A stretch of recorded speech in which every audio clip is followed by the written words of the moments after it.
Naku anak, tamang-tama ang dating mo. 3 araw na lamang ay fiesta na rito. Masayang masaya si Mang Tasyo nang makita ang kanyang anak na dumating. Siya si Mila na matagal nang nawalay sa kanila dahil napilitang manirahan sa Maynila. Dahil naroon ang hanap buhay ng kanyang construction worker na asawa. Ngunit ang sayang yun ay agad na napalitan ng takot nang makita ang umbok ng tiyan ng anak. Agad niyang hinawakan ng kamay ng anak at hinila ito papasok ng kanilang bahay. Halika na, pumasok ka na. Sige po. Teka, dahan-dahan tay. Baka namang madapa ako sa pagkakahila niyo. Ano bang meron? Huwag ka na magtanong. Pag-usapan natin mamaya. Nagulat si Mila sa inasal ng kanyang ama. Nang makapasok siya sa kanilang bahay, hindi pa man siya nakakaupo, ay bigla nitong isinara mga pinto at bintana. Pagkatapos ay napatakbo ito sa kusina. Kinuha ang isang garapong asin at nagwisik sa bawat sulok ng bahay. Sa bintana, sa pintuan, at pati na rin sa sahig. Tay, ano ba nangyayari sa inyo? Ilang buwan na ang anak mo? Magpipitong buwan na po. Bakit ba parang takot na takot yung itsura niyo? Mila, alam mo ba kung ano nangyari dito kamakailan lang? Hindi po, ano ba nangyari? Isang buntis ang namatay sa baryong ito. Pero hindi lang siya basta namatay. Ang sanggol sa kanyang sinapupunan, kinuha, kinain. Tay, Diyos ko naman. Hanggang ngayon ba naniniwala pa rin kayo sa mga aswang? Huwag niyo akong takutin, kababalik ko lang kung ano-ano na agad ng chismis na ibinabalita niyo. Anak, makinig ka sa akin. Hindi ito biro. Meron talagang aswang. Alam ko. Bakit, nakakita na ba kayo? Hindi pa. Pero may kwento sa akin noon ng lolo mo tungkol sa mga ganyang nilalang. Ano po ba kasi ang nangyari dun sa kinikwento nyo? Inatake nga ng aswang. Yung ipinagbubuntis niya, bigla na lamang nawala sa tiyan ng babae. Ayun ba? Naku, maraming ganyang kaso sa Maynila, tay. Malamang sa malamang po, may kondisyon o komplikasyon yung pagbubuntis niya. Kaya namatay ang bata. Namatay ang bata? Anak, magkaiba ang namatay sa nawala. Ikaw ba, anong iisipin mo kung bigla na lang nawala sa sinapupunan mo ang anak mo? Kaya mo bang ipaliwanag yun? As in nawala? O ano?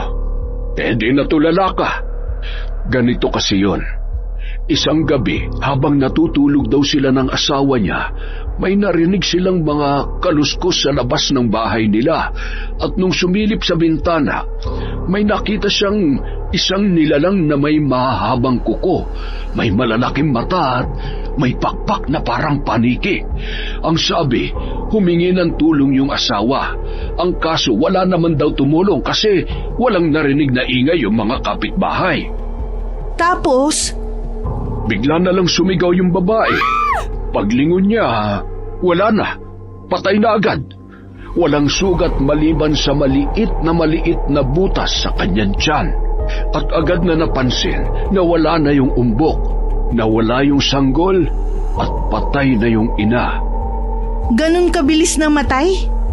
Oo, kaya naniniwala ang marami dito na isang malupit na aswang ang gumagala tuwing sumasapit ang gabi. Ewan, pero hindi po ako kumbinsido, tay. Kasi kung may aswang, wala naman tayong nababalitaan ni minsan ay nakahuli maski isa. Ano bang klase ang asawa ng buntis na yun? Napakalaki naman niyang duwag. Ni hindi man lang niya na ipagtanggol ang asawa. Hindi ganun kadaling kumalaban ng aswang, anak. At hindi rin ganun kadaling makakita dahil magaling silang manlinlang. Magaling silang magbalat kayo. At kapag nakakita ka ng isa, tiyak na katapusan mo na. Kung hindi mo sila kayang kalabanin, magiging huli na ang lahat. O siya, itay, hayaan na natin sila. Kung talagang ganun na nangyari, wala rin naman tayong magagawa Anak, nakikiusap ako. Huwag mong baliwalain ang sinasabi ko. Kung may marinig kang kahit na anong kakaiba sa labas mamayang gabi, kahit gaano kaliit, huwag kang magbubukas ng bintana o pinto. Huwag kang lalabas ng bahay. O maski may tumatawag, maski boses ko pa, huwag kang magbubukas. Naiintindihan mo ba? Opo, sige po. Susundin ko ang sinasabi nyo. Mabuti naman, anak. Saka ang isa pang ipinag-aalala ko, maliban dun sa babaeng buntis na sinasabi ko, meron ding insidente na may nawalang bata sa kalapit baryo. Hanggang ngayon ay hindi pa'y nakikita. At pinaniniwalaan din na baka kinain ng aswang? Parang ganoon na nga. Kaya huwag kang magpakakampante. Hindi porket tahimik ang isang lugar ay ligtas na. Tumango si Mila. Alam niyang may punto naman ang kanyang ama sa mga sinasabi nito. Kailangan pa rin na mag-ingat. Pagkalipas ng ilang oras, tahimik na ang gabi. Mahimbing na rin sa pagtulog ang babae. Pero isang kakaibang ingay ang nagpagising sa kanya.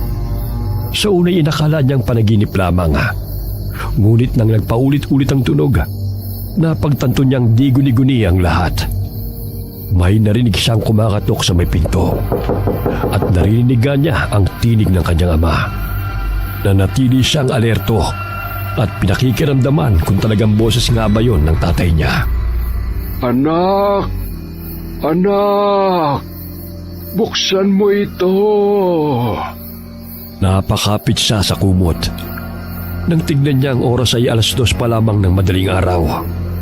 Hindi niya magawang maisip kung bakit kakatok ang tatay niya sa ganoong oras. At alam naman niyang hindi ito lumabas. Muli siyang nakarinig ng malakas na katok at muling pagtawag. Maski hindi siya naniniwala sa aswang at pamilyar ang boses, alam niyang may mali. Napakahaba ng bigkas ng bawat pantig. Halos tumigil ang kanyang paghinga dahil sa nerbiyos. Lalo pat naisip niyang hindi yun ang kanyang tatay. Tahimik ang paligid, pero ramdam niya ang presensya ng tao sa labas. Buksan mo! Alam ko nagising ka pa. Napahawak siya sa kanyang tiyan. Dama niya ang bagyang pagkilos ng sanggol sa loob. 2 buwan na lamang ay isisilang niya na ito. Naalala niya ang sinabi ng kanyang ama, huwag magpakampante at huwag magbubukas ng pinto o bintana, lalo na sa gabi. Hanggang sa bigla na lamang may tila matatalas na kuko na humahagod sa dingding. Pusa lang yan na nagpapatalas ng mga kuko niya. Ngunit hindi yun huminto. Nagpatuloy lamang, mabagal at matagal. Unti-unti ay nakaramdam na ng takot ang babae at pinanayuan na rin ang balahibo sa kanyang batok. Lalo na't paulit-ulit na nagsasalita ang kanyang ama at nakikiusap na pagbuksan siya ng pinto. Pilit niyang pinakalma ang kanyang sarili hanggang sa naisip niya na puntahan sa kwarto ang kanyang ama. Pagbukas niya ng silid, nakita niya itong mahimbing na natutulog. Tay! Tay! Tay, gumising ka! Ilang beses niya itong niyugyug pero hindi magising. Hanggang sa bigla na lamang may malakas na kumalubog sa bubong. Napakagat siya sa labi. Umikit ng mariin. Ayaw niyang bumigay sa takot. Ayaw niyang bigyan lakas ang anumang naroon sa labas. Paulit-ulit niyang sinasabi sa sarili, hindi totoo ang mga aswang. Hindi ako pwedeng matakot na lang dito. Kailangan may gawin ako. Naglakad siya ng dahan-dahan at pumunta sa kusina. Kinuha niya ang asin at nagwisik sa loob ng bahay, sa bintana, sa pinto at sa bawat sulok ng buong kabahayan. Hindi siya tumigil hanggang sa may narinig siyang tila umangat mula sa bubong at may malalakas na pagaspas ng malaking pakpak. Lumalakas ang huni ng kakaibang ibon sa labas. Una ay nagpaikot-ikot ito at bigla na lamang nawala. Nakahinga siya ng maluwag. Bagamat di niya nakita kung anong gumambala sa kanya ng gabing yun. Ayaw niya pa rin isipin na isa yung aswang. Ayaw niyang matakot. Kaya ayaw niya pa rin maniwala. Pinaliwala niya ang unang gabi na yon. Ni hindi siya nagkwento sa kanyang ama kung ano ang nangyari. Dahil baka lalo na naman itong mag-alala. Kilala niya kasi ang kanyang tatay at alam niya na kapag binanggit niya ang insidente kagabi, tiyak na kung ano-ano na naman ang gagawin nito, maprotektahan lamang siya laban sa aswang. Ngunit ang pagbabaliwala niyang yun ang naging dahilan kung bakit naulit ang ganong senaryo ng sumunod na gabi. Muli siyang nakarinig ng mga kaluskos at kakaibang tunog sa kanilang bakuran. Mga tunog ng pumapagaspas na pakpak at pagkalampag sa bubong at ang tila naghahasa ng matatalim na kuko sa dingding. Mabilis siyang tumayo sa kanyang kama at pinuntahan muli ang kanyang ama.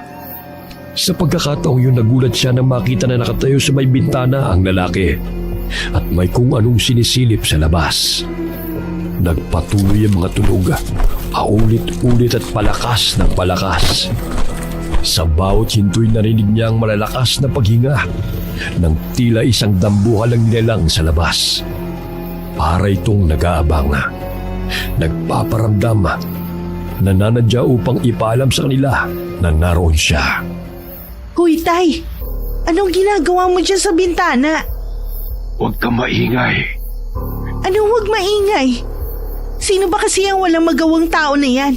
At sa gabi pa talaga nagawang mag-ingay? Hindi yun tao. Maniwala ka sa akin, aswang yun. Aswang? Gusto mo bang makita? Seryoso ka ba talaga dyan, Tay? Oo nga. Halika, tingnan mo. Hindi pa naman siya atake. Yang kilos niya na yan, nagtatanod lang ang hayop na yan. Nagtatanod? Ano yan? May nagpapasweldo ba sa kanya para gwardyahan ako? Huwag kang ang pilosopo. Halika, tingnan mo para maniwala ka. Lumapit ang babae. Pumalit siya sa pwesto ng ama. Maingat na sumilip sa kaunting siwang ng bintana. Nang tuluyan niyang masilip ang labas, napalunok siya nang wala sa oras. Sa ilalim ng liwanag ng buwan, may nakita siyang isang nilalang na nasa tapat ng kanilang bahay. Tahimik lamang ito. Parang nagbabantay sa paligid. Anyong tao, pero ang balat ay kulay abo. Kulubot at parang matandang puno na natutuklap na dahil sa sobrang tuyo. Mahaba ang mga daliri at mas manipis kaysa sa normal na tao. At sa dulo nito ay may matutulis na kuko. Ganun na lamang ang kilabot na naramdaman niya nang biglang lumingon ito sa direksyon niya. Agad na lumayo siya sa bintana at napatras. Ngunit maski saglit lang niya itong nakita. Nakabisado niya kaagad ang nakakakilabot na anyo nito. Ang matay malaki, bilog at madilim na madilim. Ang ulo'y bumabaling-baling na parang laging may hinahanap o inaamoy. Ang bibig ay may nakabaong mga matutulis ng ngipin. Hindi pantay-pantay. Mahaba rin ang kanyang dila at naglalaway ang kanyang bibig. Bumabaluktot din ang kanyang likod sa hindi natural na paraan. Ano?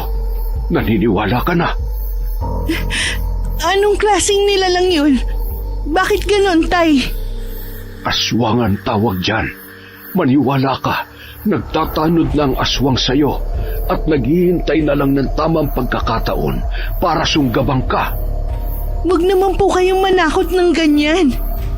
Binalaan na kita pero hindi ka nakikinig. Eh ano pong gagawin natin? Baka patayin ako ng aswang na yan. Huwag kang mag-alala. Yang kilos niya na yan, wala pa yung balak umatake. Eh ano nga gagawin natin, Tay? Maghihintay kung kailan siya sasalakay? Naisip ko na dalhin ka muna sa kapatid ko sa kabilang baryo. Kaso baka sundan ka lang doon. Kaya nagpasya ako na dumito ka na lamang. Kaya naman kita sigurong ipagtanggol kung sakali. Basta makikinig ka lamang sa akin. Huwag matigas ang ulo mo. Hindi naman po matigas ang ulo ko Kung di matigas yan, di sana hindi ka buntis ngayon. Tigilan mo nga ako, Mila. Tatay naman aswang po ang pinag-uusapan natin dito. Aswang din naman yung gumawa niyan, di ba? tay. Makinig ka sa akin, anak. Huwag kang magtitiwala kahit kanino. Lalo na sa mga taong hindi mo kilala. Lalo na ngayon, fiesta. Maraming dayo. Nakakatakot. Parang ayoko na tuloy lumabas. Tama yan. Dito ka na lang muna sa loob ng bahay. Iwasan mong lumabas na mag-isa. Dapat lagi ka may kasama. Huwag ka rin tatanggap ng mga pagkain o inumin mula sa hindi mo lubos na kakilala. Opo. At isa pa, eto, may ibibigay ako sa'yo. Itong bawang, ilagay mo sa tabi ng bintana at pinto mo. Dapat din magsaboy ka ng asin. Kahit papaano, makakatulong daw yan para di basta-basta makapasok ang aswang. Opo, gagawin ko. Grabe, hindi pa rin ako makapaniwalang may mga aswang nga. Tay, paano kaya kung kausapin na lang natin? Gusto mo bang malapan ng wala sa oras? Yang mga yan, hindi nila alam maawa. Wala sa bokabularyo nila ang salitang pakiusap. Kaya huwag kang gagawa ng anumang bagay na hindi ka sigurado kung makakatulong. Baka lang naman eh. Maya-maya'y may narinig silang papalayong mga kaluskos at mabilis na paglipad. Umalis na yung aswang? Mukha nga. Sige, matulog ka na ulit. Bumalik na siya sa kanyang silid. Nahiga at muling nakatulog. Kinabukasan, nagising si Mila dahil sa tunog ng ingay ng mga kawali at kaldero sa kanilang kusina. May nagluluto. Amoy na amoy niya ang masarap na aroma ng pagkain. Agad siyang lumabas ng kanyang kwarto at tinungo kung saan nanggagaling ang amoy na nagpapakalam sa kanyang sikmura. Para saan po yan? Bakit napakaaga niyo naman yatang magayak ng handa? Ano ka ba? Hindi ito handa. Nagpa-practice ako. Isasali ko to sa taunang labanan sa pagluluto. Alam mo ba na mag-i-sponsor ang mayor natin sa papremyo? Kaya siguradong malaking halaga yon. Ah, talaga po? Kung ganyan ipagdarasal ko talaga na manalo kayo. Ano po ba yung niluluto nyo? May maitutulong ba ako sa inyo? Meron, halika. Tulungan mo ko maghiwa ng mga gulay. Lulutuin natin yung pinakapaborito mong ulam noong bata ka pa. Talaga po? Wow! Kung yan ang lulutuin nyo, aba paniguradong kayo na ang mag-uuwi ng tropeyo. Sana nga'y magdilang anghel ka, anak. Alam mo, kaya ko rin to ginagawa. Hindi lang para sa akin, kundi para rin sa magiging apo ko. Kapag nanalo ko, idadagdag natin sa mga pangangailangan mo at ng anak mo. Ang bait nyo naman po talaga. Salamat, tay, ha. Sigurado ako panalo ka na. Ay! Anong narinig ko diyang panapanalo? Bahagyang nagulat ang mag-ama nang biglang pumasok sa loob ng kanilang bahay. Ang tiyuhing si Mang Manuel. Siya ang nag-iisang kapatid ng kanyang yumaong ina. May hawak itong isang maliit na supot ng sigarilyo. Pinapagpag ang alikabok sa kanyang kupas na kamiseta habang palipat-lipat ang tingin sa dalawa. Si Mang Manuel ay may edad na. Nasa 70 na. Pero kitang-kita pa rin ang tika sa kanyang pangangatawan. Matangkad siya at matipuno. Halatang batak sa trabaho ng kabataan niya. At hindi basta-basta manghihina. Maputi na ang kanyang buhok. Pero hindi yun nagpawala sa kanyang otoridad. Matalim tumingin ang kanyang mga mata. At di rin siya palangiti. Lagi siyang seryoso at tila palaging may iniisip. Pagpasok niya, ininapag niya ang supot ng sigarilyo sa mesa at tumingin ulit kay Tasyo at Mila. Bahagyang nakakunot ang kanyang noo. Ano ba yung pinagkakaabalahan niyo ni Buntis? Nagpa-practice si tatay ng lulutuin niya bukas para sa kompetisyon. Kaya pala. Akala ko naman kung ano na. Pero sabihin ko na sa inyo, huwag na kayong umasa masyado. Ako pa rin ang tatanghaling kampiyon bukas. Pinagbigyan lamang kita noon. Baka nakakalimutan mo. Ilang beses na kitang natalo sa ganitong kompetisyon. Mano po, tiyo? Naku, kayo talagang dalawa. Kaya aga-aga pa nagpapayabangan na kayo. Abay, akala nyo ba kayo lang ang magkalaban bukas? Abay, syempre hindi. Pero alam mo, Mila, kaming dalawa ng tatay mong inaabangan ng lahat sa kompetisyon. Totoo yon, anak. Pero di ako tulad nitong tiyo mo. Ako, hindi mahalaga sa akin yung panalo. Ang mahalaga sa akin, makapagluto ako ng maayos at mapasaya ko ang mga tao. Kaya lang, iba ngayong taon. Kasi espesyal ang kapupuntahan ng premyo ko. Para sa apo ko, siyempre.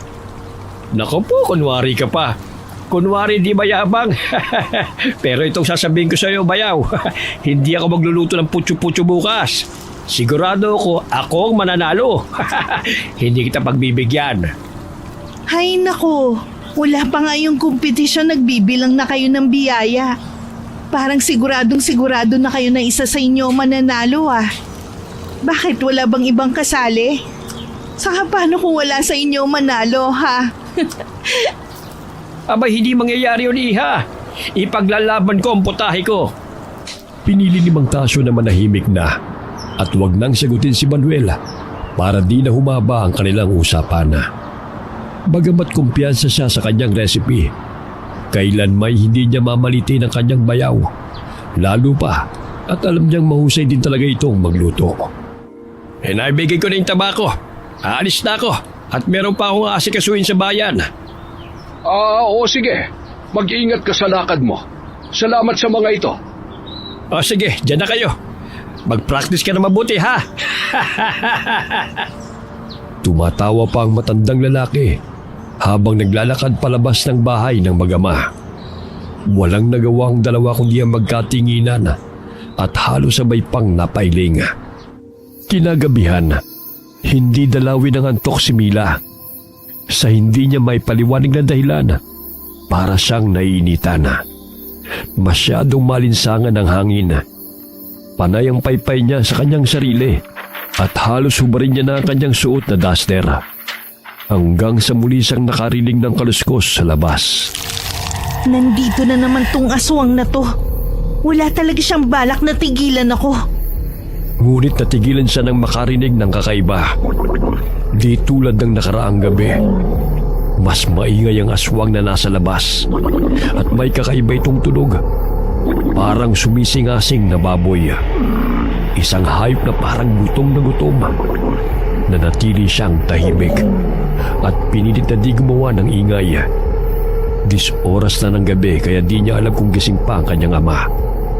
Sa loob-loob niya, taimtim siyang nanalangin na sana magising ito para may kasama siya at mabawasan ang kanyang takot. Habang tumatagal, palakas ang tunog ng baboy. Tumataas na rin ang kanyang balahibo. Bumilis ang tibok ng kanyang puso dahil sa nerbiyos. Dahan-dahan siyang tumayo. Iniwasang makalikha ng anumang ingay. Maingat niyang tinugo ang silid ng kanyang ama. Tay, gumising po kayo. May aswang na naman pong umaaligid sa bahay. Agad na nagising si Mang Tasyo. Kahit pa antok na antok, agad siyang bumangon nang makitang takot sa mukha ni Mila. Kinusot-kusot nito ang mga mata. Sigurado ka ba? Talagang hindi na tumigil ang hayop na yan, ha? Opo, sigurado ako. Kanina pa yan eh. Ang lakas-lakas ng tunog niya, parang tunog ng baboy na nagugutom. Mila, dito ka lang sa loob, ha? Huwag kang lalabas kahit anong mangyari. Anong gagawin niyo? Sa kayo pupunta? Papatayin ko na yung aswang na yan. Storbo, nakakainis. Gabi-gabi na lamang namemerwisyo. Pagkasabi nun ay agad na kinuha ng lalaki ang matalas niyang itak at saka binuksan ang pinto at lumabas ng kanilang bakuran. Si Mila naman kahit takot ay hindi mapakali. Kaya kahit alam niyang bawal, dahan-dahan siyang sumilip sa bintana. At doon niya nakita ang nakakakilabot na tanawin. Isang dambuhalang baboy ramo ang nasa harap ng kanyang ama. Hindi ito ordinaryo dahil mapula ang mga mata nito. At ang pangangatawan ay hindi normal.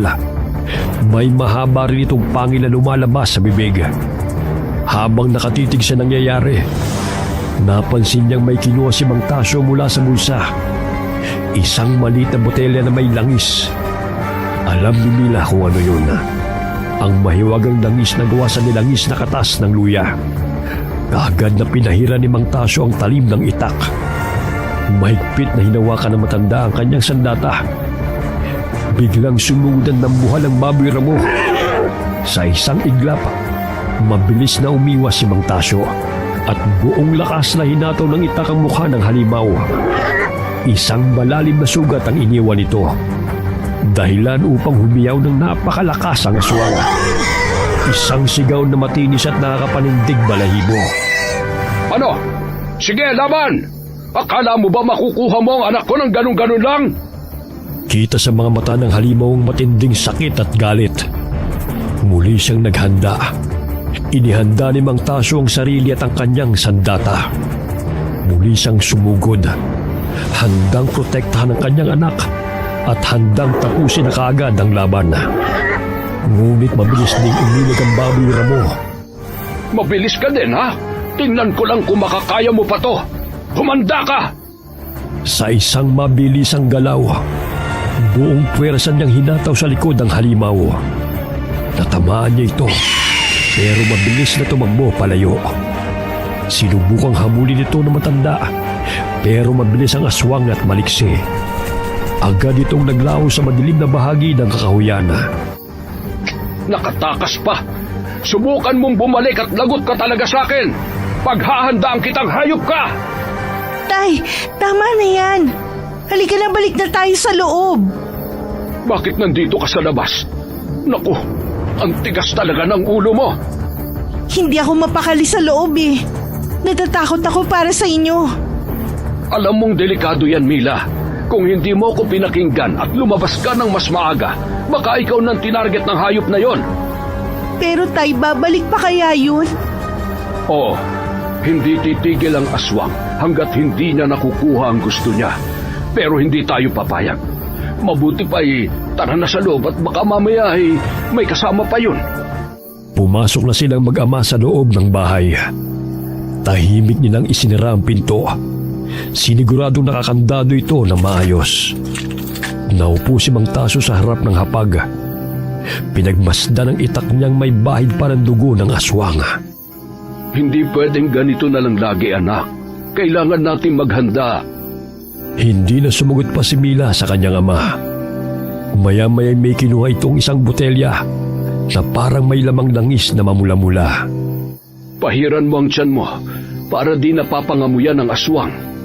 Sige po, tay. Salamat po. Hindi nagsalita si Mang Tasyo. Ngunit kita sa kanyang mukha ang pag-aalala.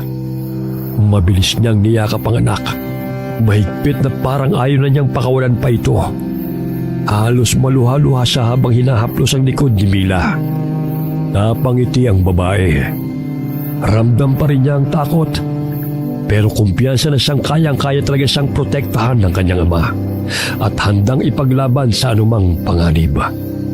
Natulog na sila pagkatapos. Ngunit bigla siyang nagising nang may marinig na may nagkukut-kut ulit sa lupa. Parang natroma na siya sa tulog na yun. Kaya matagal bago siya nakaibig. Natauhan lamang si Mila nang mapansin niyang may sumisilip ng liwanag sa bintana. Agad siyang lumabas ng bahay at nakita niya ang kanyang ama na may daladalang halos isang timbang luya. Tay, para saan yan? Kakailanganin ko to para pangsangkap ko sa niluluto kong langis. Yan po ba yung ginamit niyo kagabi? Na pamahid sa itak at dito sa tiyan ko? Ito nga, kita mo naman ang bisa nun, di ba? Maraming matutulungan ng langis kung sakali man na may mga aswang na manggugulo. Mga aswang? Sinasabi niyo ba na marami sila, tay? Oo, nagkamali ako nung una, anak. Nung sinabi kong nagtatanod ang aswang sa'yo. Eh ano po pala?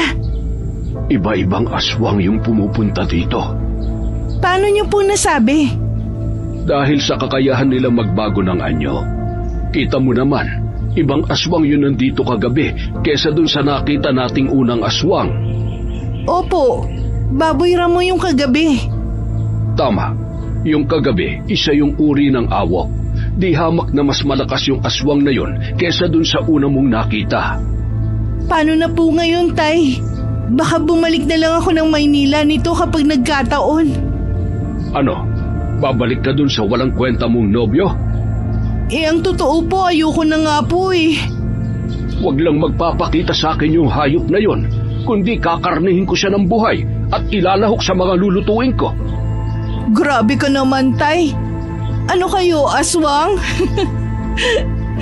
Ay totohanin ko talaga yan. Kaya pagsabihan mong wag na wag pupunta dito. Ay, oo nga pala, Tay. Maiba tayo ng usapan. Di ba mamayang hapon na yung contest? Baka makalimutan nyo, ha? Wala nang problema doon. Nakahanda na lahat ng mga sangkap ko. Pipitasin na lang. Saka yung karne, kanina ko pa nakatay. Nakababad na sa pampalasa. Ah, siya nga pala, Tay. Pwede ba ako maglakad-lakad muna sa labas? Manunood lang ako sa plaza ng mga palaro. Sinong kasama mo? Hindi ka pwede magpagala-gala dyan sa labas ng walang kasama. Tatawagin ko na lang yung anak ni Tio. Eh sige, mabuti pa nga. Oh, huwag kayong magtatagal ha. Yang tiyan mo. Ay, teka, dali mo tong natirang langis kagabi. Dagdag proteksyon mo. Agad na ibinulsa ng dalaga ang botelyang may langis. Naglakad siya papunta sa bahay ng kanyang Tio Manuela. Malayo pa lamang ay dinig niya na ang ingay ng tawanan at sigawan ng mga kalalakihan sa bahay na yun. Nang marating niya na ang bakuran, bumungad sa kanya ang isang patay na baboy ramo sa gitna ng mga lalaki. Kinakatay nila ito. May ilan na nagtatanggal ng balahibo nito gamit ang mainit na tubig at labaha. Habang iba naman ay naghahanda na ng mga kawaling malaki. Nanatili siyang nakatayo at nagmamasid. Nabigla kasi siya sa nakita. Mabigat ang dibdib niya habang pinagmamasdan ng baboy. Parang bigla siyang di makahinga. Naalala kasi niya ang baboy ramo na nakalaban ng kanyang tatay nung gabi. Napakurap siya nang biglang bumagsak sa sahig ang isang bahagi ng laman ng hayop.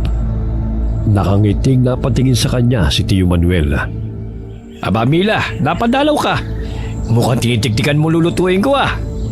Tio naman, wala naman po akong pakialam sa paligsahan niyo mamaya eh. Ikaw naman, ang seryoso mo. Nagbibiro lang naman ako. Halika, pasok ka. Sumali sa paghahanda. Maglilitsyo kami ng baboy. Pumunta ka rito mamaya ha. Ang laki naman po niyan. Saan niyo po nakuha?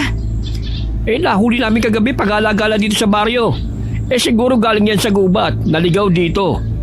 Alam mo, matindi ang hayop na yan. Parang ayaw nga magpahuli. Pero magaling ako eh. Akong nakapatay sa kanya. Biglang nanlamig ang pakiramdam ni Mila.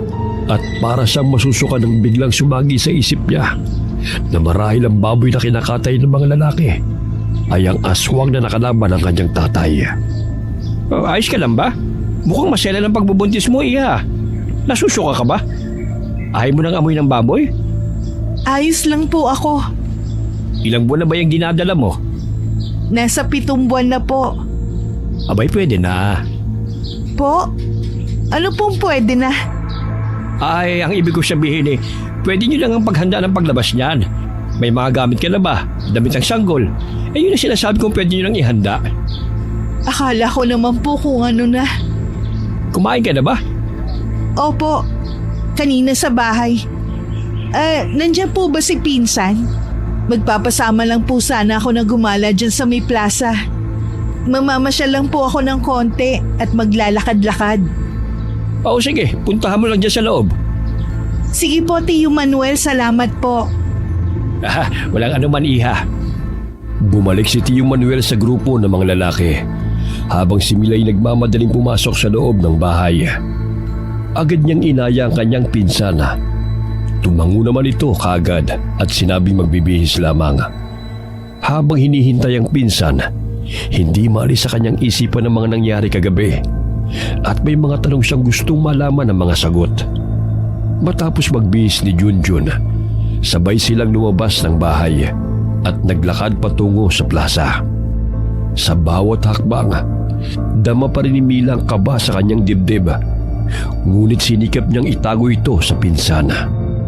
Pagdating nila sa plaza, saglit niyang nakalimutan ang bumabagabag sa kanya. Bumungad sa kanya ang makukulay na dekorasyon, mga banderita sa sumasayaw sa hangin, kalsadang pinapailawan ng mga makikislap na parol, at malalaking arko na may nakasulat na maligayang fiesta. Sa gitna ng plaza, isang entabladong itinayo. Napapalamutian ito ng mga bulaklak at kurtina. Sa paligid nagkalat ang mga kubulo tindahang nag-aalok ng masasarap na pagkain. Tulad ng bibingka at puto bongbong na lalong nagpabuhay sa diwa ng pista. May mga nagtitinda rin ng mga laruan, damit at iba pang palinda na dinudumog ng mga mamimili. Nagpadagdag din ng sigla ng paligid ang mga batang nagtatakbuhan na may mga hawak na lobo at candy. Ang saya, no? Daming tao ngayon. Kahapon, kalahati lang siguro nitong nasa plaza. Siyempre, unang araw ng piyesta eh. Ganito naman talaga, di ba? Sa bagay. Uy, gusto mo pumunta sa perya? May mga palaro dun. Baka sakaling manalo tayo. Sige, kuya. Yak, anong kuya? Uy, total wala naman tayo sa bahay. Baka naman pwedeng ate na lang tawag mo sa akin. Kakadiri yung kuya. Oo na. Bakit pa kasi hindi mo pa sabihin kay Tio Manuel yan eh? Para makalaya ka na dyan sa katawang lalaki mo. Hindi pwede. Alam mo naman kung gaano kagalit yun sa mga bakla. Mapapatay ako nun, maniwala ka. Nakakatakot naman yan. Ganun ba talaga kasama ang tatay mo? Na sarili niyang anak mapapatay niya dahil lang sa pagiging bakla? Ah, change topic na nga. Ayokong pag-usapan ng bad vibes. Tayo na lang sa perya. Okay.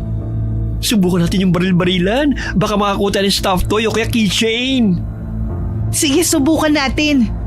Basta ikaw ang babaril, ha? Ay, di ba pwedeng ako na lang maputukan? Baril ni Tio Manuel pwede pa.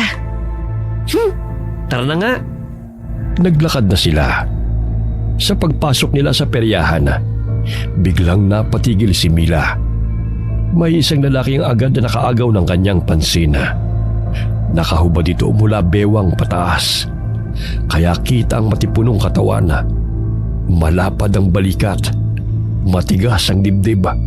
At may maayos na hulma ang abs. Kumikinang ang kanyang balat sa ilalim ng sikat ng araw. Waring bahagyang pinagpapawisan. Ngunit hindi lamang katawan ang kapansin-pansin sa kanya. Dahil biniyayaan din ito ng maamong mukha. May mapupungay na mga mata at mapupulang labi. Hindi sigurado si Mila kung bakit siya natigilan. Ramdam niya ang pagbilis ng tibok ng kanyang puso. Hindi niya alam kung dahil ba sa kaba o naaakit siya sa lalaki. At sinong iningitian mo dyan, buntis? Naku, kaya naman pala. Kilala mo ba siya? Oo, isa sa parientes dito. Ang pogi, no? Parientes? Mukhang artista, sayang naman. Kaya nga, bagay siya maging modelo o artista talaga. Pang-leading man ng pig eh. Ay teka, huwag mo sabihing... Ang dumi ng utak mo. Ay, ang landi ng buntis. Sa'yo na, no? Wala naman ako interes dyan. Kaloka ka. Uy, ba't ka namumula? Hoy, tumigil ka na nga. Nakakaya, baka marinig niya tayo. Tigilan mo yan. I-drop mo muna yan si baby bago ka lumandi ulit. Kaloka. Tara na nga. Kung ano-ano sinasabi mo eh. Tara na lang maglaro. Sige, para kapag nanalo tayo, sa akin mapupunta yung teddy bear, ha? Sigurado ka? Maiuwi mo ba yun sa inyo? Parang di ako sure. Nagpatuloy sila sa paglalakad at nilibang ang mga sarili sa iba't ibang palaro sa perya. Sa kabila ng saya, tawa na nilang magpinsana. Hindi mawala sa isip ni Milang nakitang lalaki. Para kasing may nararamdaman siyang kakaiba rito na di siya pinatatahimik. Habang abala ang kasama niya sa paglalaro, muli siyang lumingon sa direksyon ng lalaki. Ngunit sa pagkakataong yun, nagulat siya dahil nakatingin na rin ito sa kanya. Diretso at matalim. Jun, uwi na tayo. Ha? Bakit naman ang bilis? Naalala ko kasi tutulungan ko pala si tatay magluto. Para doon sa ilalaban nila bukas? Oo. Gora na tayo, Mars. Baka matsaka pa si baby sa loob. Ang laki na niya, no? Bawal ka ng rumampa at magpakabek-bek. Anong bek-bek? Magpagod, ano ba? Nagmadali na silang lumayo sa peryahan. Pilit niyang kinakalma ang sarili habang naglalakad kasama si Junjun. Pakiramdam niya ay sinusundan pa rin siya ng tingin ng lalaki. Pero hindi na siya naglakas ng loob na lumingon. Anyway, ang rush mo, Mars? Baka mami rumamba na yung Junakis mo sa kakabili-baby mo. Kaya mo pa ba? O need din natin ang stretcher? Ha? Okay lang ako, bilisan mo na lang. Nang makarating sila sa bahay, agad niyang tinulungan ng ama sa kusina. Nakatayo ito sa harap ng malaking kawa. Hinahalo ang nilulutong ulam para sa kompetisyon. Nagpaalam na rin kaagad si Junjun. Ba't ang bilis niyo namang mamasyal? Bigla po ako napagod, Tay. Kaya niyaya ko na agad umuwi si Jun. Tama lang yan. Dapat palagi mong pakikinggan ang katawan mo. Pagpagod, magpahinga. Malapit ka ng mga anak. Tay, Ano yon, anak? yung mga parientes, sila din ba yung mga dating nagpupunta dito nun? Hindi, iba yung grupo na yan. Bakit mo na itanong? Mula naman po, napansin ko lang. Hindi kasi pamilyar ang mga mukha eh. Hindi na nag-usisa pa si Mang Tasyo. Pero ramdam ni Mila ang bahagyang pagkailang niya. Pilit niyang kinalma ang sarili at inisip na siguro nagkataon lamang na napatingin sa kanya ang lalaking yun. Pagod lang ako. Ay, kaloka, napaparanoid na naman ako. May sinasabi ka ba? Wala po. Pagdating ng alas 4 ng hapon, biglang natigilin ng mag-ama nang pumasok sa kanilang bahay si Manuel. May bitbit itong isang malaking kaldero na may takip. Halata sa mukha niya ang kasiyahan habang inilalapag niya sa lamesa ang dala. Tasyo, huwag ka na magpagod dyan, kaluluto. Ito na oh. Sigurado naman ako itong putahe ko ang papatok mamaya sa plaza. Ano na naman yung pinagmamayabang mo, Manuel? Sigurado ka bang masarap yan? Baka mamaya puro butot taba lang naman yan. Abay, iniinsulto mo yata ako, bayaw. Ako pa ba? Malasa ito at sobrang sarap dahil pinalambot ng hinay-hinay. Hindi basta-basta. Pinataba ko pa yan bago ko kinarne. Ayan na naman kayo. Nag-aasaran na naman kayong dalawa. Ito kasing tiyo mo masyadong mayabang. Abay, natural lang naman na ipagmalaki kapag siguradong masarap, di ba? Mamaya lang, makikita mo. Uubusin to ng mga tao sa plaza. Tulad nung nakaraan. Talagang hindi mo makalimutan yun, ano? Sinwerte ka lang nung nakaraan.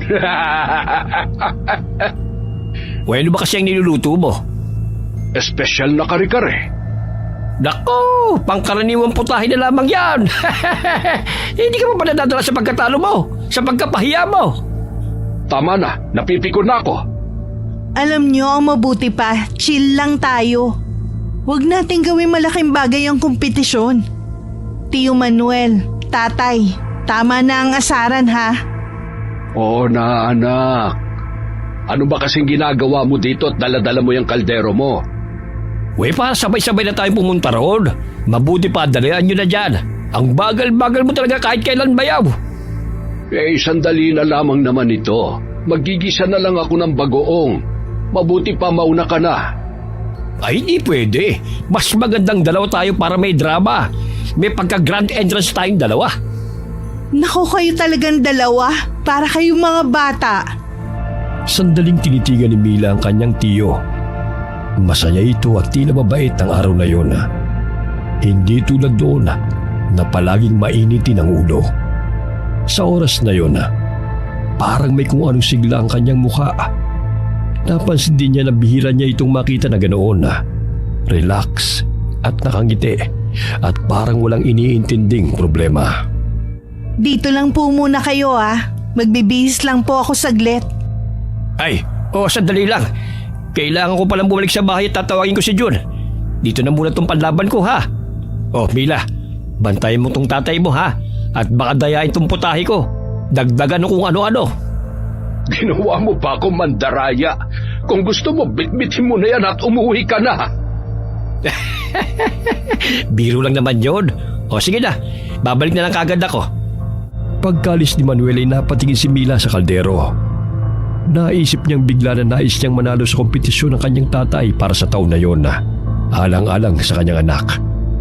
Mabilis siyang nagbihis sa kanyang kwarto at bago lumabas, inuha niya ang lanang hinahaplas niya sa kanyang tiyan tuwing gabi. Pagbalik sa kusina, wala na roon ang kanyang tatay. Naroon ito sa poso at hinuhugasan ng mga ginamit sa pagluluto. Dahan-dahang binuksan niya ang kaldero at tinagdagan niya ng lana ang ulam. Wala siyang ideya kung ano ang magiging epekto ng kanyang ginawa. Oh, tama-tama. Andyan ka na pala. Halika, ayusin na natin tong niluto ko para madala na natin sa plaza. Opo, Tay. Pagkalipas ng ilang sandali, ay dumating si Junjun. Mila, tapos na ba kayo? Balita ako nag-aayos na sila sa plaza. Tara na dun. Baka ma-disqualify tayo, sayang. Nasa si Tio Manuel. Bakit hindi nyo kasama? Susunod na lang daw. Mukhang biglang sumakit ang tiyan. Pagdating nila sa plaza, naabutan na nila ang napakaraming tao. Makulay na rin ang mga dekorasyon at nakapalibot na ang mga mesa kung saan nakalagay na at nakadisplay ang iba't ibang putahe na maglalaban-laban. Inilagay na nila ang 2 putahe malapit sa entablado. May pag-grand entrance pang nalalaman. Di naman siyang naghatid ng pambato niya. Ewan ko ba dun kay tatay? Sinabihan ko naman kasi na wag nang kainin yung tira namin kahapon. Kasi sabi ko panis na. Ang kulit. Kaya yan, sumakit ang tiyan. Good luck sa'yo, Tay. Sana tayo po ang manalo. Ako din, wish ko din yun para sa inyo. Hayaan nyo ni si tatay. Nako, ipagsusog lang naman niya yung mapapalanunan niya rito eh. Kayo ba? Para ito sa anak ni Mila. Kaya talagang sana kayong manalo, pinsan. Salamat ha. Ilang sandali na lang bago magsimula ang kompetisyon ay dumating si Mang Manuel. Mabuti naman nakaabot pa ako. Puwisit na tiyan to, hindi nakisama eh. Okay na naman po ang lahat, Tio Manuel. Hihintay na lang daw ang mga hurado at magsisimula na din ang pagtikim. At pagkatapos, pwede na raw kumain. Maya-maya'y narinig na nila ang hiyawan ng mga tao nang makitang parating na ang mga hurado. Sila ang 3 matatanda na kilalang magagaling sa pagluluto sa kanilang bayan. Kasama rin ang isang panauhing chef na mula raw sa syudad. Umakyat sila sa entablado at isa sa kanila ang humawak ng mikropono. Nagpalakpakan ng mga tao nang sinabi nilang sabik na silang simula ng kompetisyon. Pinaghanda na nila ang mga kalahok. Inayos na kaagad nila ang mga pinggan at nilagyan ng huling palamuti ang mga putahe. Si Mila ay hindi mapakali. Panay ang dasal sa isip na sana'y magustuhan ng mga hurado ang luto ng kanyang ama. Nag-umpisa na ang tikiman. Dahan-dahang lumapit ang mga hurado sa bawat mesa at tinikman ang bawat putahe. Pinsan, sa palagay mo, anong chance natin? Ewan ko. Basta ginawa natin ang lahat. Nang lumapit ang hurado sa tabi ng magbayaw, kinabahan si Mila. Kumuha ang isa sa kanila ng isang kutsara at tinikman ang luto ng kanyang ama. Napansin nila ang pag-aliwalas ng mukha ng hurado at di nito napigilang sabihin na masarap ang ulam. Napangiti si Mila. Masarap daw yun at malinamnam. Ganon din ang naging reaksyon ng iba. Panay naman ang buntong hininga ni Junjun nang yung sa kanila na ang titikman. Ngunit nang lumapat sa mga labi nila at malasahan ang nilutong ulam ni Mang Manuel, hindi na maipinta ang kanilang mga mukha.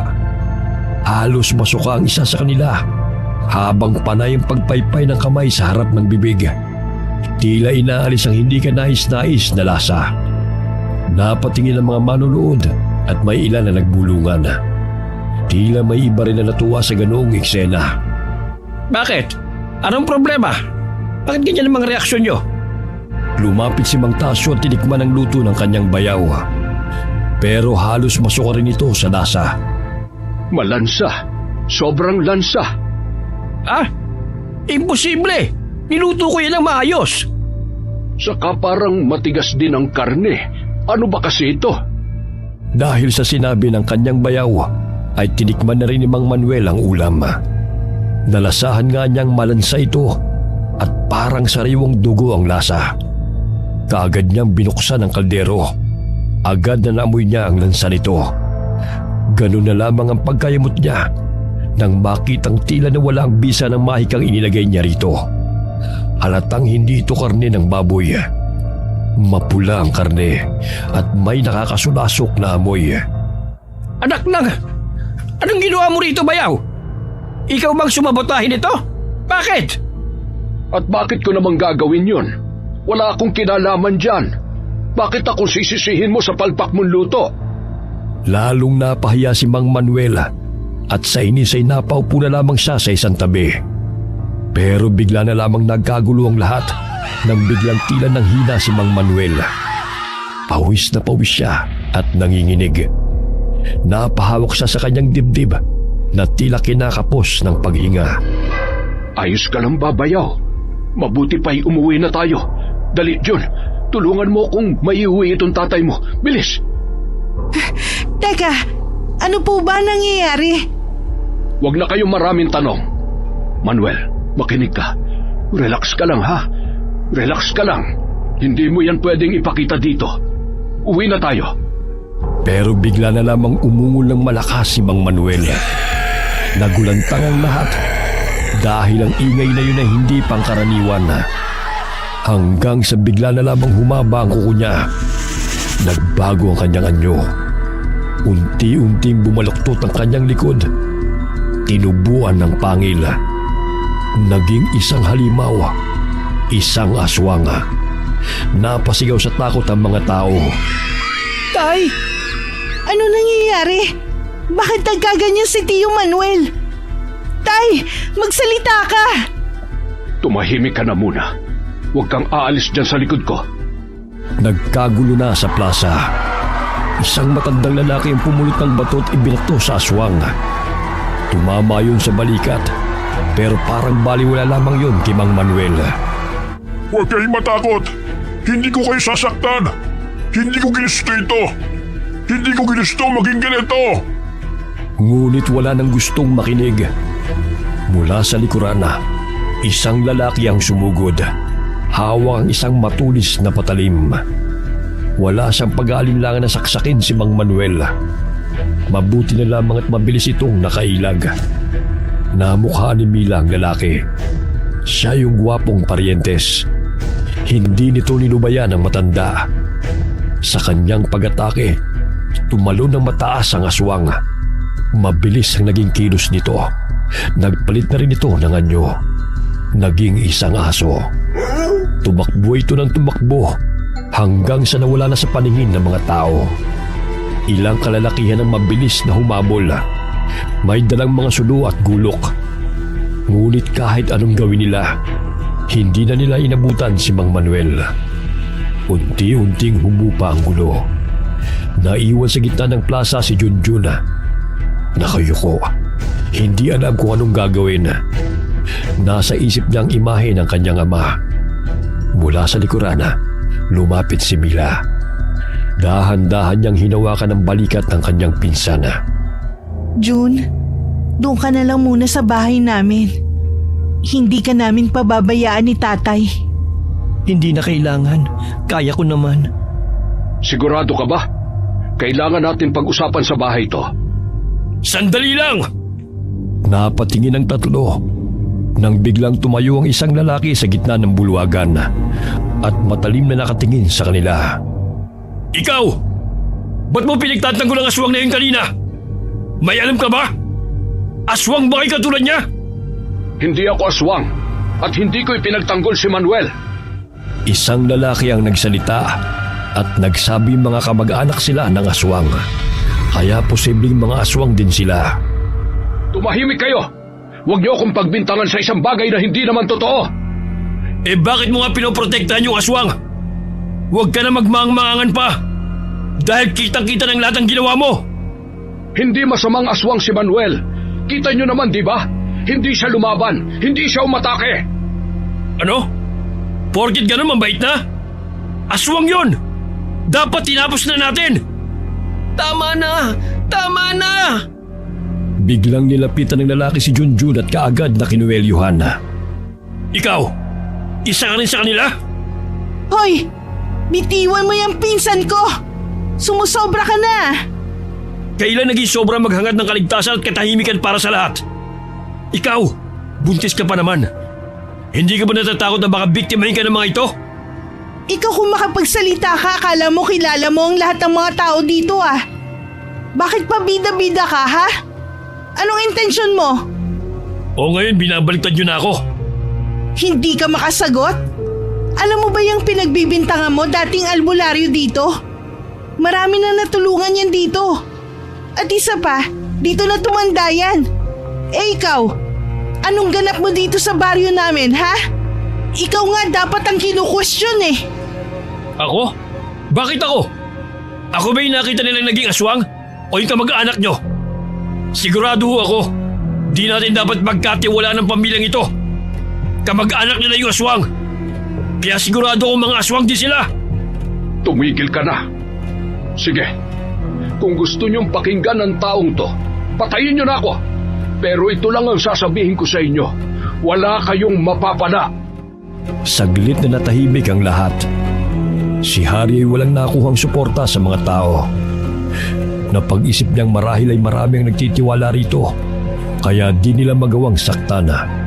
Maski kitang-kita na ang ebidensya na posibleng ang aswang ang mga ito. Hindi na natuloy ang programa sa plaza. Sa huli nagsimula ng magsiyuwian ng mga tao. Nang makauwi ang mag-ama, walang humpay na pagtatanong ang ginawa ni Mila. Tay, sabihin niyo nga sa akin ng totoo. May alam ba kayo tungkol dito? Bakit parang hindi ka nagulat? Bakit parang alam niyo na? Mila, hindi ito ang tamang oras para pag-usapan yan. Hindi, Tay. Karapatan kong malaman ng totoo. May tinatago ba kayo? May kinalaman ba kayo sa pagiging aswang ni Tio Manuel? Tumahimik ka. Hindi mo alam ang totoo. Si Manuel, biktima lang siya. May nanghawa sa kanyang aswang. Ano? Sinubukan ko siyang gamutin. Bago man lang sana dumating ang piyesta, umasa akong magagamot ko siya. Yung tabako, yun ang bayad niya sa pabor na ginagawa ko sa kanya. Pero wala akong magawa. Tuluyan siyang naging aswang at ang tangi ko lang na nagagawa, yung makontrol siya sa pagkain ng tao. Pero ano po yun nasa kaldero niya? Nakita ko po lahat na hindi yun karne ng hayop. Totoong karne yun ng baboy, pero hindi pangkaraniwang baboy. Niluto niya yung aswang. Yun ang hula ko, kasi naamoy ko ang baho ng karne. Kaamoy ng baboy Ramon na nakalabang ko. Naku, sabi ko na eh. Iba ang kutob ko dun sa kinakatay nila kahapon. Pero Tay, sabihin mo nga sa akin, posible ba na siya ang aswang na nagtatanod sa akin simula nung dumating ako dito? Hindi ko alam. Hindi ako sigurado. Pero alam kong hindi ka sasaktan ng tiyuhin mo. Paano naman kayo nakakasiguro? Paano kung siya talaga yun at balak niyang kainin ng sanggol ko kapag nagkaroon siya ng pagkakataon? Hindi. Hindi niya gagawin yon. Imposible. Iba ang kutob ko. Iyon pa rin ba? Iniisip niyo na maraming aswang ang gumagala dito sa atin? Oo. Kaya kailangan nating mag-ingat. Pero hindi ako mapalagay eh. Ano nangyari? Bakit biglang nabunyagan lahat? Bakit nakita ang tunay na lasa at anyo ng niluto ni Manuel? Hindi naman ganun ang itsura nung ipinakita niya sa atin. Saka, bakit siya bigla nagbago ng anyo nung nakain niya na ang niluto niya? Doon ako nagtataka. Tay? Oh, ba't ganyan ang mukha mo? Huwag mong sabihing... Mila, may kinalaman ka ba dito? Opo. May inilagay ako sa putahe ni Tio Manuel. Yung langis na ginagamit kong panghaplas sa tiyan ko. Ano bang pumasok sa isip mo? Bakit mo ginawa yun? Hindi ko naman po sinasadya eh. Gusto ko lang naman po manalo kayo. Gusto mong manalo ko dahil sa daya? Mila, hindi ko kailangan manalo para lang sa premyo. Lumalaban ako ng patas, malinis ang konsensya ko, tapos ikaw, ano? Patawad po. Hindi ko alam na ganun ang mangyayari. Hindi mo alam? Pero kung hindi mo naisip na mandaya, hindi sana ito mangyayari. Tingnan mo naging resulta.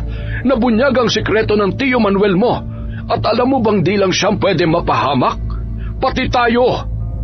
Pasensya na po, Tay. Hindi ko po sinasadya. Hindi sapat ang pasensya sa mga bagay na nagawa mo na. Hindi na natin maibabalik ang nasira. Ang nilangis na luya. Alam mo ba kung ano ang epekto niyan sa tulad ni Manuel? Maniwala po kayo. Hindi ko po intensyong ipahamak si Tio Manuel. Naisip ko kasi na baka kayang baguhin ng luya yung putahe niya eh.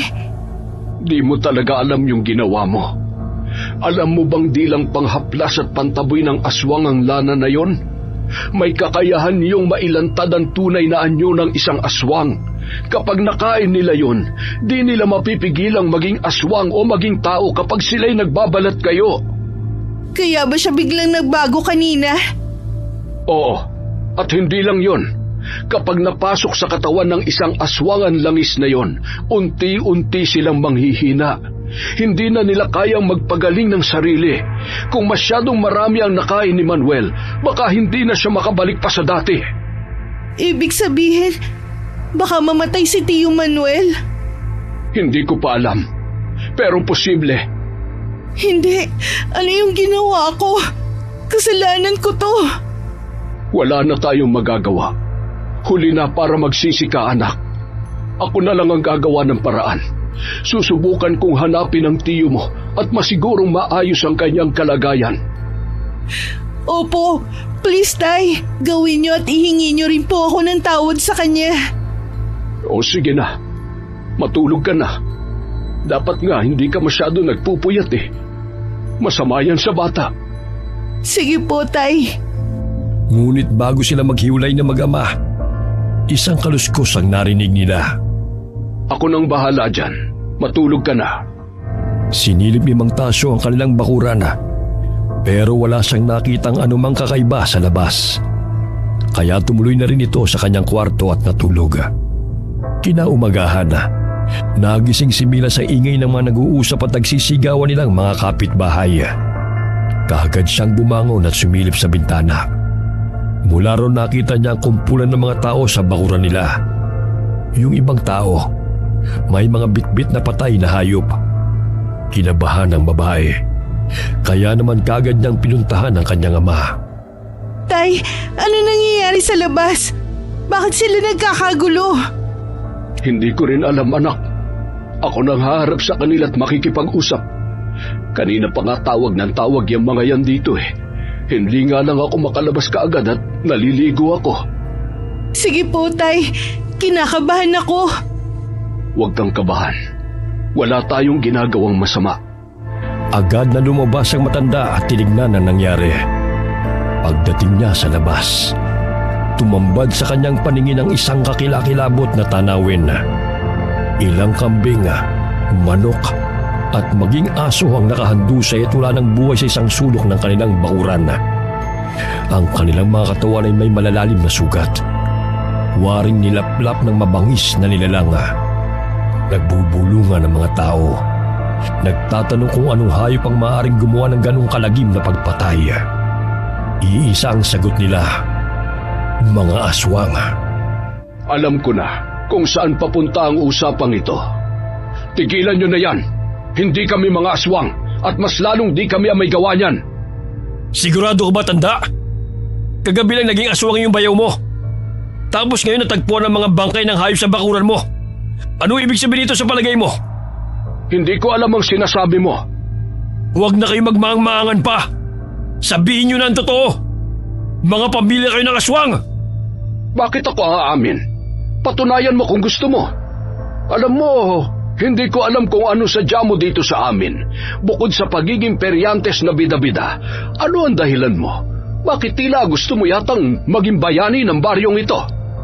Dahil isa akong tagatugis ng aswang. Matagal ko nang ginagawa ang bagay na yon. Kung gano'n ay isa ka lamang bagitong tagatugis. Anong sabi mo? Hindi ako bagito.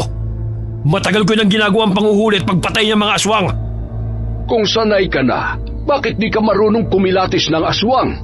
Kung hindi pa nagbago sa harap natin yung bayaw ko, malalaman mo bang aswang siya? Tapos ano, kahit wala kang basehan, pinagbibintangan mo kami. Abay, nagpapatawa ka yata, binata. Minamalit mo ba ako, tanda? Hindi sa pinagtatawanan kita, pero sana wag kang nambubuyo ng tao dito. Umalis ka na sa bakuran ko. Hindi ko alam kung sino ang tarantadong gumawa nito. Mag-iingat ka. Siguraduhin mo lang talaga na hindi ka aswang. Dahil oras na mahuli kita, hindi kita bubuhayin. Gawin mo. Hindi ako natatakot sa iyo dahil malinis ang konsensya ko.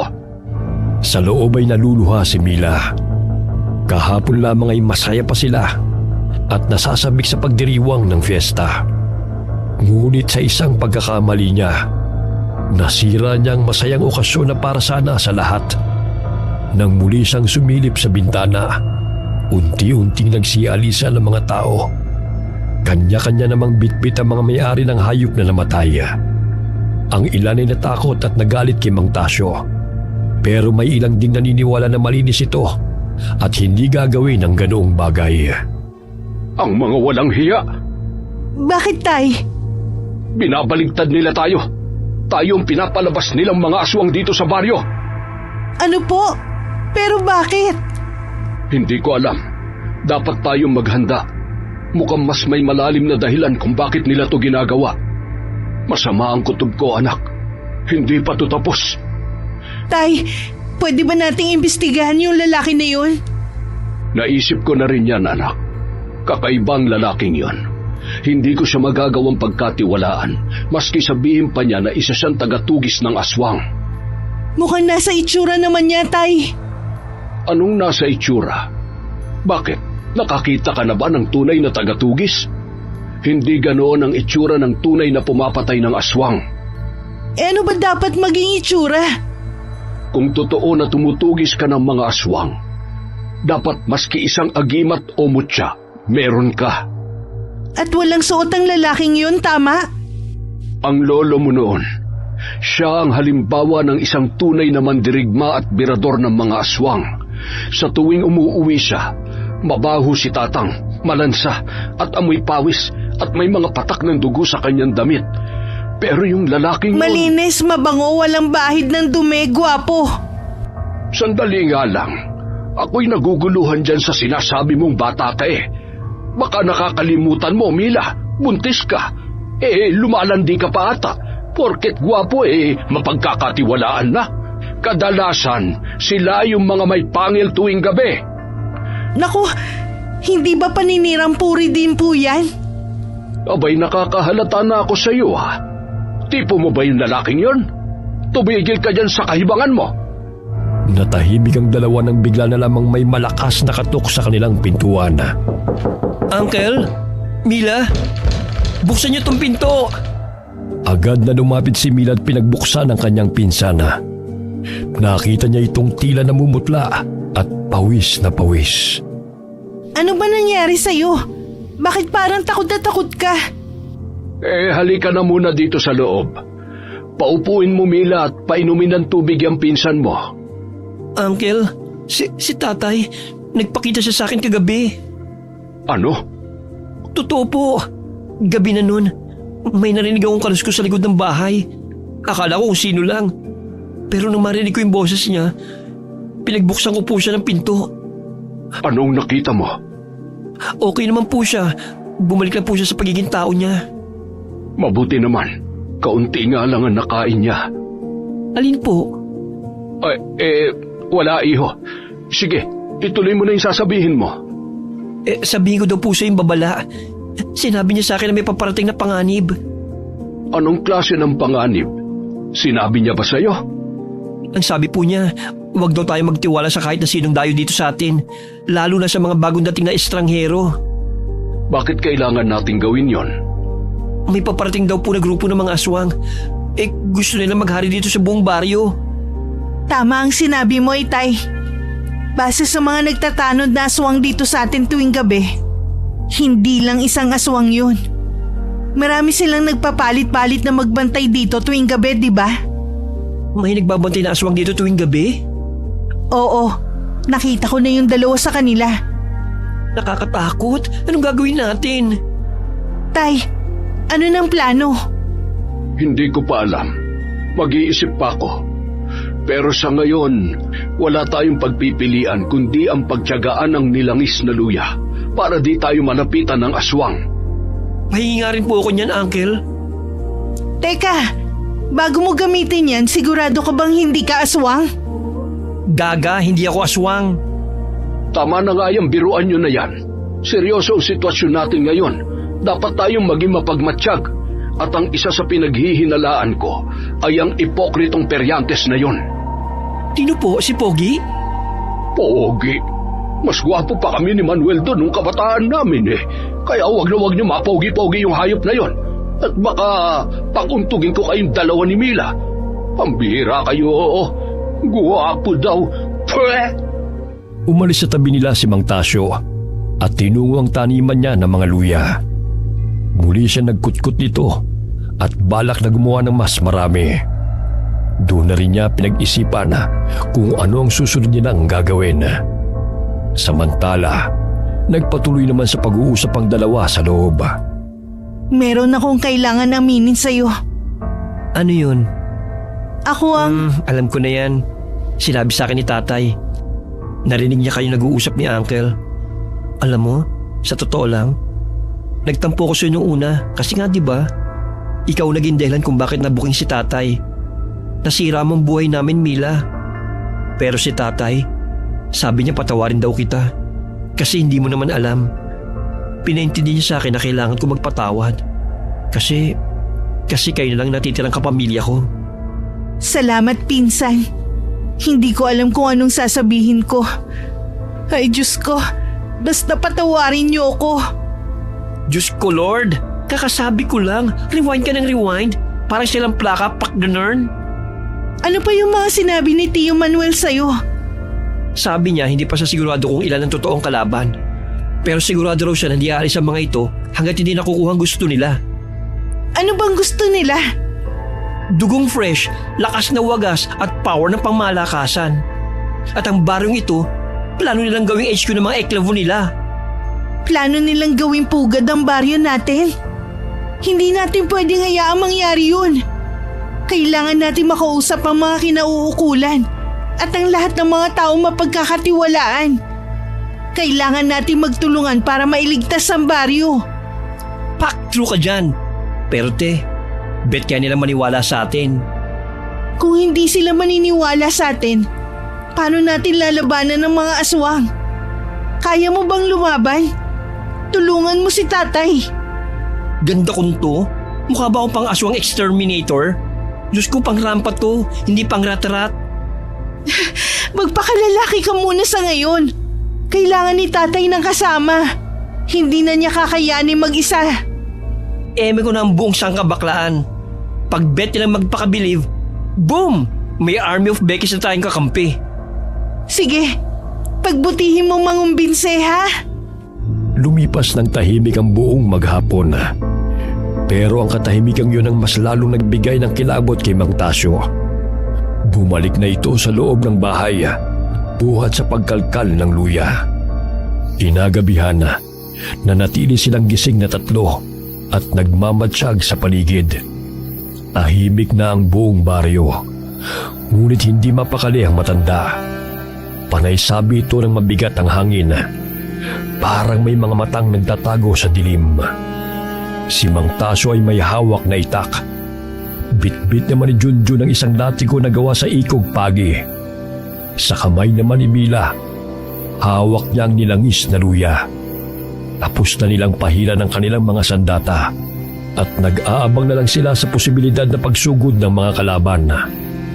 Maya-maya lang matapos sumilip ni Mang Tasyo sa bintana, agad niyang napansin ang ilang anino na gumagalaw sa kalsada. Maging alerto kayo. Kumikilos na sila. Anong gagawin natin, Tay? Basta, wala munang gagalaw.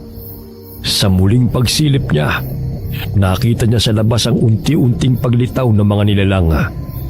Hindi lamang isa, kundi 5 sila. Tahimik ang mga yun na naglakad papasok sa bakuran nila. Ilang saglit pa'y umalingasaw ng napakabahong amoy. Habang patuloy silang nagmamatyaga, lalong mas bumigat ang pakiramdam ni Mang Tasyo. Alam niyang hindi lang basta sila sinasalakay. May plano ang mga aswang at tiyak niyang siya ang punteriya nila. Biglang kumalabog sa itaas ng bubong. Kasunod nun ang tunog ng matatalas na kuko na humahagod sa kahoy. Maging alerto kayo! Nasa bubong sila.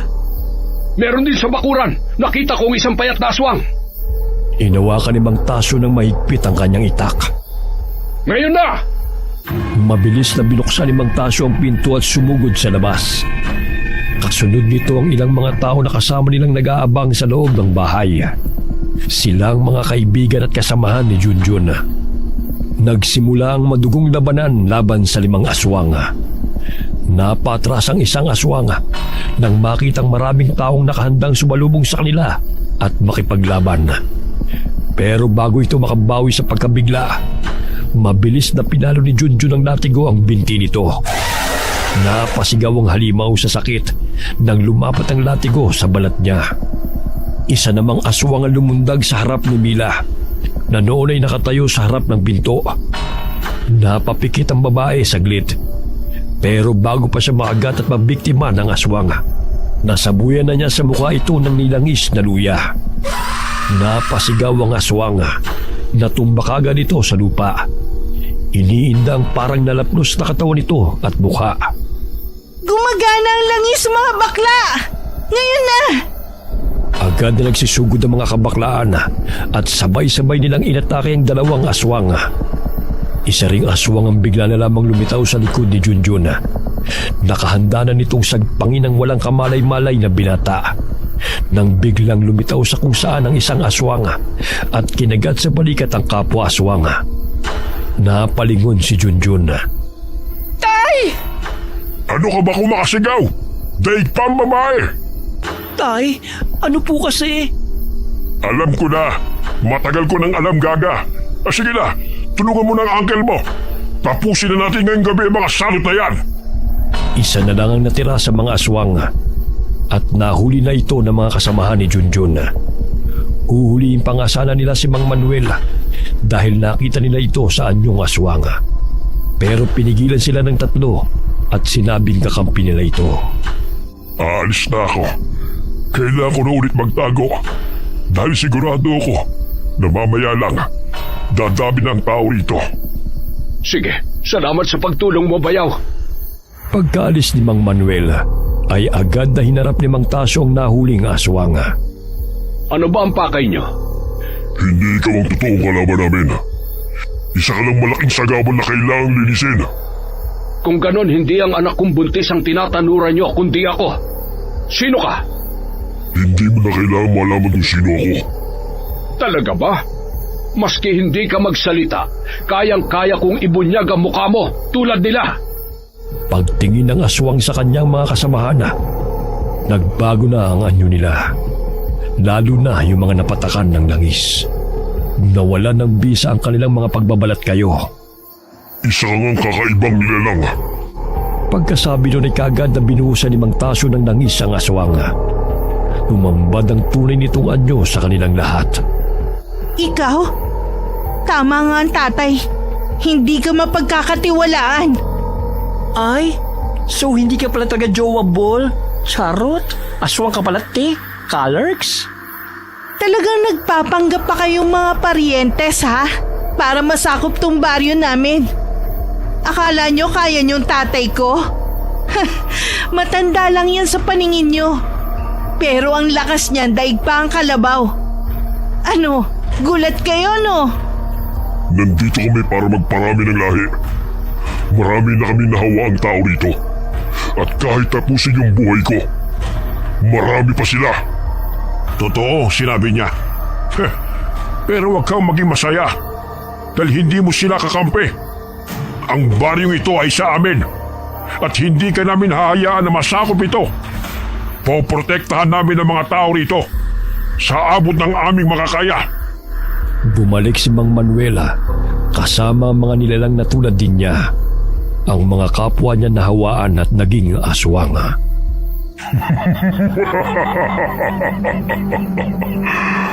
Huli na kayo. Akala nyo ba kaya niyong pigilan ang paglaganap namin?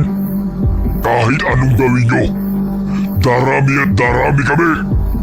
Itinaas niya ang kanyang kamay at mula sa likod ng mga puno, lumitaw ang iba pang mga aswang. Mas marami, mas mabangis at handang-handang magkalat ng lagim. Sila ang ibang naging aswang na mula sa iba't ibang baryo o bayan na kanilang pinupuntahan. Nagsimula na silang umatake. Laban! Habang abala sa kanya-kanyang laban ng mga tao at aswang, isang malaking aswang ang bumaba mula sa bubong. Dumidila-dila ito sa labi habang nakatitig kay Junjun. Uy, bet niya ako. Pero sorry, hindi ako mahilig sa horror date, no? Hinampas niya ng kanyang mahabang sandata ang nilalang hanggang sa ito'y malugmok at tuluyang nawala ng lakas. Si Hari naman ay nagbalik sa kanyang aswang na anyo. Bayaw! Tapusin na natin to! Mula sa kanyang likuran, lumundag si Mang Manuel at sinunggaban si Hari. Bumagsak silang dalawa sa madamong lupa. Gumulong-gulong habang nagpapalitan ng mababangis na kalmot at sagpang. Mabilis si Hari. Bago pa makabawi si Mang Manuel, inabot na ng aswang kanyang balikat at pilit itong kinagat. Ngunit hindi basta-basta magpapatalo si Mang Manuel. Sa isang iglap, ginamit niya ang kanyang matalim na kuko at buong lakas na hinatak ang katawan ni Hari palayo. Tumugo ang balikat nito, pero hindi ito natinag. Sinipa niya ang aswang sa tiyan, dahilan para ito'y mapatras at muntikang tumilapon. Yan lang ba ang kaya mo? Gamit ang kanyang natitirang lakas, inundayan niya ng matinding suntok sa panga si Hari. Napatras ang aswang, ngunit sa halip na bumagsak, agad itong lumundag paakyat sa isang punong malapit sa kanila. Doon sumabit ito sa isang matibay na sanga. Gamit ang kanyang matatalas na kuko, waring isang higanting paniki. Mula sa itaas, malademonyong ngumiti si Hari. Akala mo ba, Manuel? Kaya mo kong talunin? Sa isang iglap bumagsak ito sa puno. Pabagsak kay Mang Manuel na hindi na nakailag. Natumba ito at yun ang pagkakataon ng aswang. Dinaganan niya ito at mabilis na pinagkakakalmutang mukha at dibdib ng matanda. Duguan si Mang Manuel. Back off sa pudra ko! Maldita kang aswang! Wala kang karapatan! Sinugod ni Junjun ang aswang at pinaghahampas ng latigo. Napaigik ito pero hindi bumibitaw kay Mang Manuel. Pero kasunod niya ang buong tropa ng kabaklaan sa baryo. Isa-isa nilang sinugod si Hari. Nahila nila ito at nailayo. At kaagad nilang kinuyog gamit ang kung anumang nahawakan nila. Gaga, akala mo matatakot mo kami? Baliw ka! Pest ka sa Earth! Hindi na nakapalagpa si Hari. Pinagtulungan na ito ng mga bakla. Sinipa, hinampas, sinapak at iba pa. Ano, ha? Feel mo kasi marami kayo? Well, surprise! Marami rin kami, te.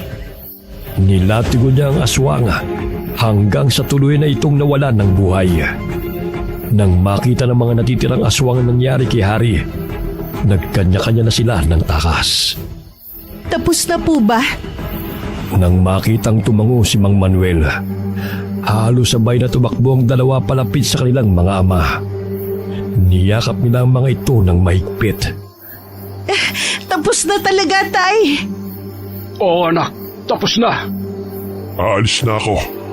Hindi na kami maaari magtagal dito. Naiintindihan namin, Bayaw.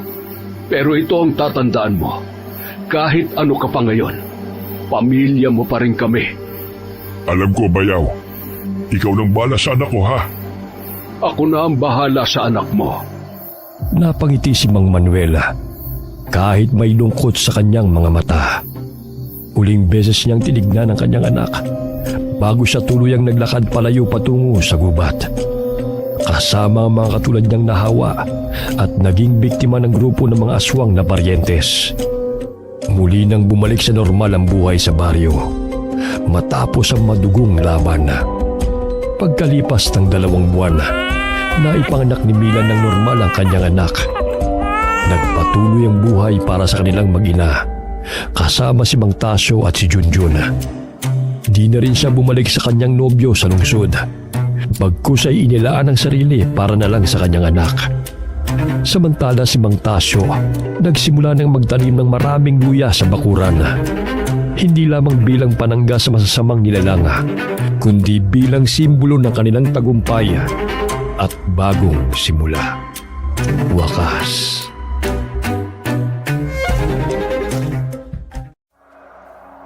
Naku anak, tamang-tama ang dating mo.